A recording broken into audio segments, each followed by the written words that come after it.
अस्सलाम वालेकुम इमरान खान के पाकिस्तानी, उम्मीद है आप लोग ठीक होंगे। लोगों से तो मैं बहुत बात करती रहती हूँ, लेकिन आज मेरे कुछ सवालात हैं आप लोगों से। जी हाँ, वर्दी वालों से।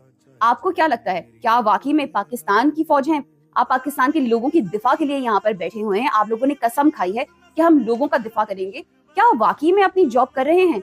26 नवंबर के मैसेकर से पहले मुझे लगता था कि टॉप टियर के कुछ जनरल्स हैं जिनकी वजह से पूरी फौज बदनाम हो रही है, लेकिन जब 26 नवंबर को आप लोगों ने मासूम पाकिस्तानियों के ऊपर अपनी वर्दी पहन की गोलियां चलाई तो मैं बहुत हैरान हुई। मुझे यकीन ही नहीं आया कि हमारी पाकिस्तान की फौज मासूम मजलूम पाकिस्तानियों के ऊपर ऐसे गोलियां चला सकती है। ना वो डंडे लेकर आए थे, ना वो बंदूकें लेकर आए थे। वो तो पीसफुल प्रोटेस्टर्स थे, उनके तो पैरों के अंदर टूटी हुई चप्पलें थी, लेकिन आप लोगों ने उसका भी लिहाज नहीं किया। वर्दी पहनने से पहले आपने तो कसम खाई थी कि आप इस सरजमीन का दिफा करेंगे, यहाँ पे रहने वाले मासूम पाकिस्तानियों का दिफा करेंगे।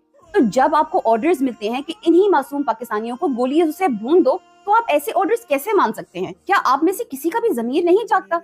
क्या आप में से किसी के दिल में ये नहीं आता कि ये मासूम पाकिस्तानी हैं, हमें तो इनका दिफा करना चाहिए, हमें गलत ऑर्डर्स मिले हैं? क्या आप में से किसी का ये दिल नहीं किया कि अपने बैजेस, अपनी यूनिफॉर्म्स उठा के जमीन पे फेंके, अपने बॉसेस के मुंह पर मारे और उनको बोले कि नहीं करेंगे हम ये मकरूह काम, हम कातिल नहीं बनेंगे? ज्यादा से ज्यादा क्या होगा आपके साथ? आपका कोर्ट मार्शल कर देंगे, आपको सजा मिल जाएगी, या फिर आपको मार डालेंगे। अगर मार डालेंगे तो आप शहादत की मौत मरेंगे, इसमें आपको क्या खतरा है? आप तो आते ही इस फील्ड में हैं ये दुआएं मांगते हुए कि या अल्लाह हमें शहीद की मौत नसीब हो। एक वक्त था जब इस वर्दी को देखकर हमें फख्र हुआ करता था, लेकिन अब आपसे डर लगता है, अब खौफ आता है। आप हमारे मुहाफिज है, आपका काम है हमें महफूज रखना, ना कि हमें खौफजदा करना।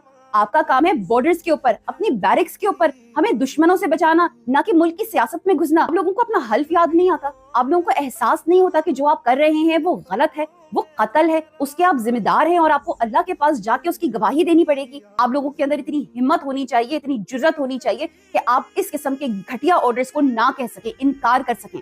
और अगर आप इनकार नहीं कर सकते तो आप भी हमारे लिए उतने ही कसूरवार हैं जितना कि आसिम मुनीर, फैसल नसीर, MI डायरेक्टर वाजिद अजीज, ISI के डायरेक्टर आसिम मलिक और DG ISPR अहमद शरीफ हैं। ऐसा तो बिल्कुल नहीं हो सकता कि रातों रात पाकिस्तानी आपको माफ कर दें और आपके लिए फिर से वही मोहब्बत का जज्बा उनके दिल में जाग जाए, क्योंकि इस वक्त हम सब आपसे नफरत करते हैं। हम सब पूरे इदारे से नफरत करते हैं, हर वर्दी पहनने वाले से नफरत करते हैं, क्योंकि किसी ने भी उठ के ये नहीं कहा कि नहीं, हम इन अहकामात को नहीं मानेंगे, हम आसिम लॉ को नहीं मानेंगे।